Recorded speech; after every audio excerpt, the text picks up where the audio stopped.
జై Shriram. Welcome to Divyasri kitchen.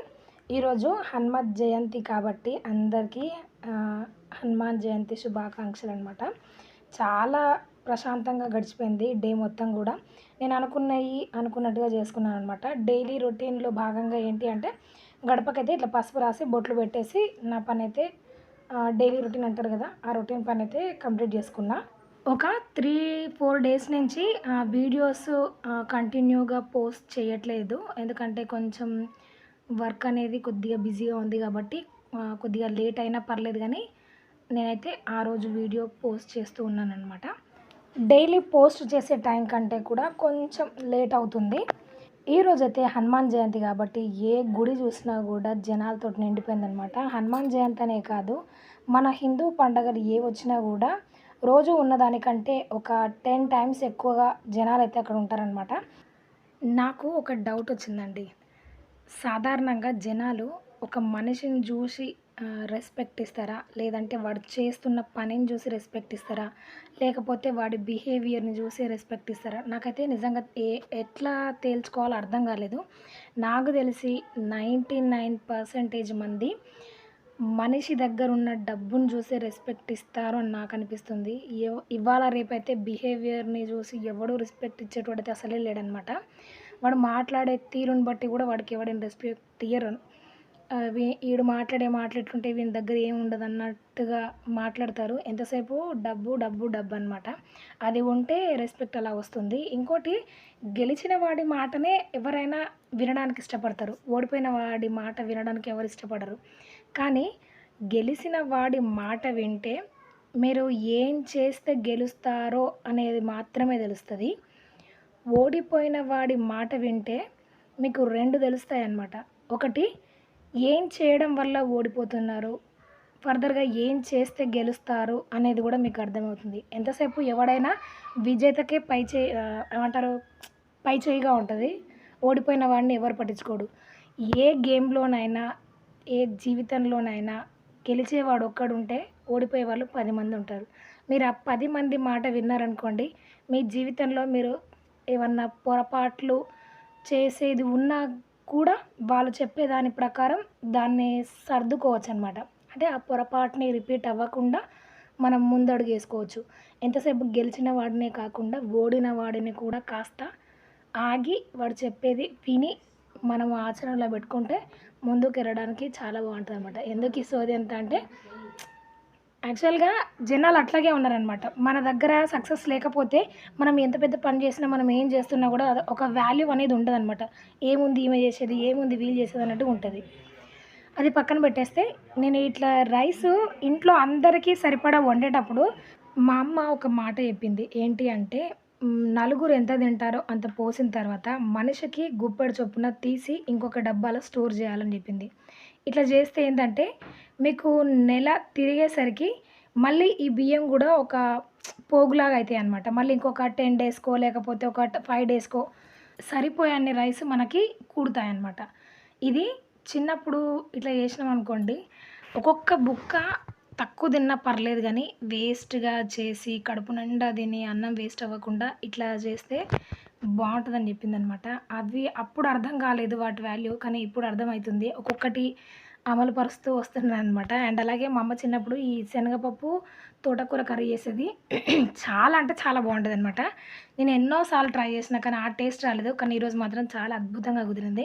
Oil heat చేసుకొని, జీలకర్ర ఆవాలేసుకొని, పచ్చిమిరపకాయలు, కూర టేస్ట్‌కి సరిపడా పచ్చిమిరపకాయలు కట్ చేసుకోవాలనమాట. ఇందులో చిల్లీ పౌడర్ వాడకుండా మిర్చి ఏసి, దీంతో పాటు ఉల్లిపాయలు, ఒక 10 నిమిషాల పాటు నానబెట్టుకున్న శనగపప్పు, దీన్ని కూడా నీళ్లు తీసేసి ఈ ఉల్లిపాయల్లో వేసి ఫ్రై చేసుకోవాలి. ఇప్పుడు ఈ ఉల్లిపాయలు, శనగపప్పు అనేది బాగా మగ్గిపోవాలి. నిజంగా చాలా బావుంటది. ఒకసారి ట్రై చేసి చూడండి. తోటకూర, శనగపప్పు ఈ రెండిటి కాంబినేషను కొంచెం కర్రీ పొడి పొడిలాగా వచ్చినా కూడా చపాతీలోకి, రైస్‌లోకి చాలా బావుంటది. ఒకసారి ట్రై చేసి చూడండి. ఇట్లా మంచిగా కలిపేసి కాస్త మగ్గిన తర్వాత ఇందులో పసుపు, ఉప్పు వేసుకొని ఒకసారి కలపాలనమాట. ఇట్లా కలిపిన తర్వాత ఇందులో మనం తోటకూర యాడ్ చేసుకోవాలి. ఇందులో అల్లం వెల్లుల్లి పేస్టు వేస్తే బాగానే ఉంటుంది. వేయకున్నా పర్లేదనమాట. ఇప్పుడు ఇందులో తోటకూర పెట్టేసి మూత పెట్టి ఒక 5 నిమిషాల పాటు లో ఫ్లేమ్‌లో కుక్ చేయండి. కూర మొత్తం కూడా దగ్గరగా మగ్గిపోతుందనమాట.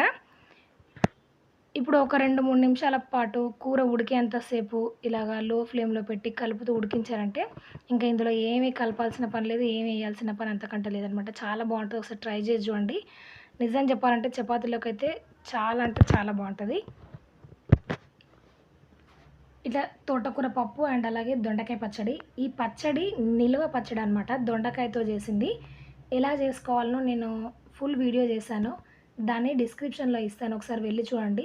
టేస్ట్ మాత్రం చాలా అంటే చాలా బావుంది. అసలు చూస్తుంటేనే నోరు ఊరిపోతుంది. అంత టేస్టీగా ఉంటది.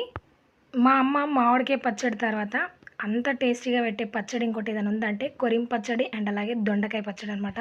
చాలా బాగా పెడతది. అండ్ అలాగే ఈ దొండకాయ పచ్చడి కూడా మా అమ్మ స్టైల్‌లో పెట్టింది. ఒకసారి వెళ్లి చూడండి. నచ్చితే కామెంట్ చేయండి. ట్రై మాత్రం కంపల్సరీగా చేయండి. ఇట్లా వంట కార్యక్రమం మొత్తం కంప్లీట్ చేసుకొని, ఇంట్లో దీపారాధన చేసేసుకొని అంటే బిఫోర్ వంటకు ముందే దీపారాధన అయిపోయింది. అండ్ అలాగే ఈరోజైతే హనుమాన్ జయంతి కాబట్టి నేనైతే హనుమాన్ టెంపుల్‌కి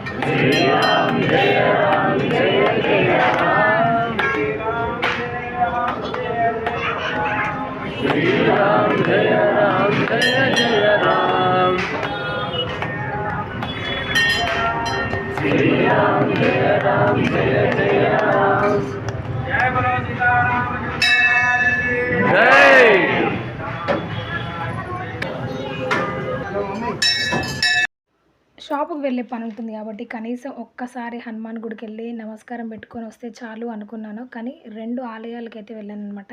ఒక చిన్న పని మీద బయటికి వెళ్ళినప్పుడు ఇక్కడ ఒక ఆలయం అయితే నాకు కనిపించింది. ఎంత బావుందంటే అసలు ఫస్ట్ టైమ్ చూస్తున్నా. లోపల మాత్రం చాలా అంటే చాలా విశాలంగా ఉంది. రైట్ సైడ్ మనం కాళ్ళు కడుక్కొని కొంచెం ముందుకు వెళ్తూ ఉంటే ఇక్కడ యాగశాల ఉంటదనమాట. దాని పక్కనే నవగ్రహాల మండపం ఉంటుంది. దాని తర్వాత శివుడు అండ్ అలాగే స్వామివారు ఉంటారనమాట. గుడిలో మాత్రం చాలా స్పేస్ ఉంది. ప్రశాంతంగా ఉందండి. అన్ని చెట్లతోటి. ఇక్కడైతే మేము కాళ్ళు కడుక్కొని లోపలికి వెళ్తున్నాము.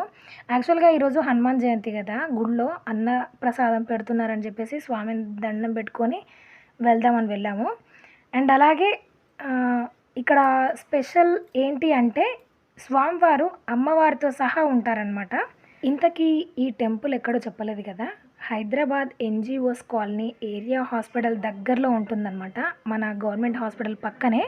అసలు ఎంత బావుందో లోపల మాత్రం. ఇక్కడ రావి చెట్టు కింద శివుడైతే 2 కళ్ళకి నిండుగా కనిపిస్తూ దర్శనమిచ్చాడు. స్వామివారికి ఒక నమస్కారం పెట్టుకొని అక్కడి నుంచి ముందుకు వెళ్ళామనమాట మేము.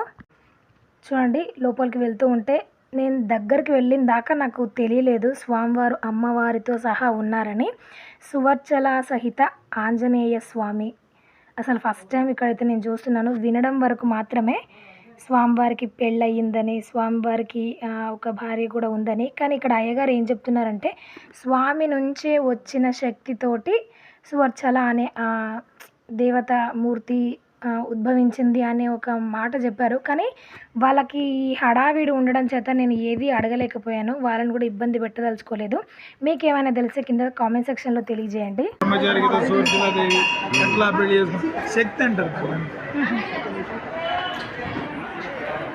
ఏదో స్వామి నుంచి వచ్చిన శక్తినే వివాహం ఆడారు అన్నట్టుగా చెప్పారు. నాకు దాని గురించి ఎలాంటి అవగాహన లేదు కాబట్టి నేను దాని గురించి ఏం వివరించలేకపోతున్నాను. మీకు తెలిస్తే మాత్రం కామెంట్ సెక్షన్‌లో తెలియజేయండి.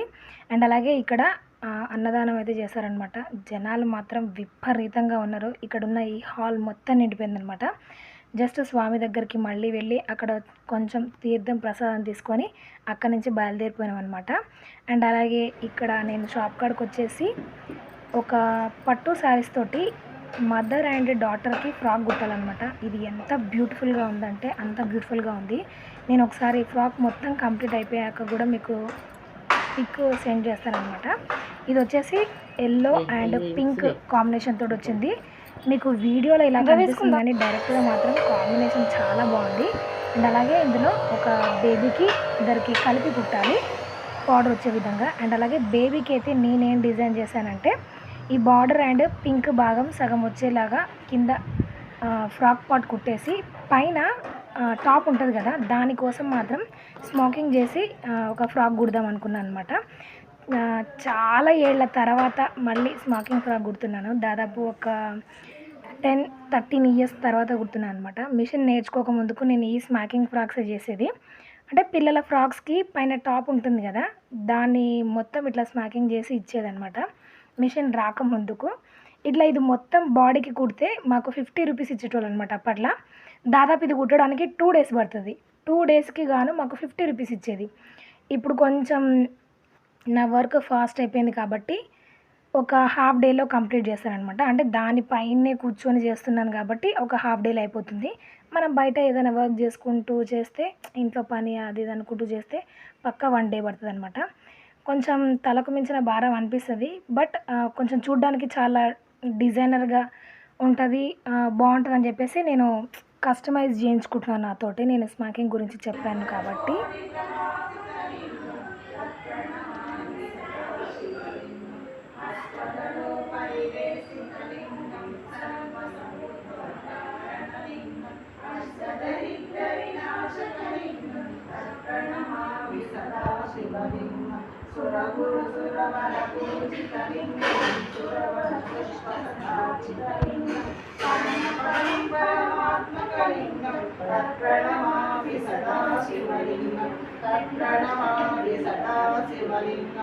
హనుమాన్ జయంతి సందర్భంగా కాలనీ వాళ్ళందరం గూడా మేము ఇక్కడ పారాయణ చేసామనమాట. హనుమాన్ చాలీసా. స్వామి దయ వల్ల సక్సెస్‌ఫుల్‌గా హనుమాన్ చాలీసా అయితే పారాయణ చేసాం. అందరికీ మరొకసారి హనుమాన్ జయంతి శుభాకాంక్షలు. అండ్ ఈ వ్లాగ్ నచ్చినట్టయితే లైక్ చేయండి. మీ ఫ్రెండ్స్ అండ్ ఫ్యామిలీ మెంబర్స్‌కి షేర్ చేయండి. మరికొన్ని ఇలాంటి డిఫరెంట్ వీడియోస్ కోసం నా ఛానల్‌ని సబ్స్క్రైబ్ అవ్వండి. Thank you for watching. జై శ్రీరామ్. జై హనుమాన్.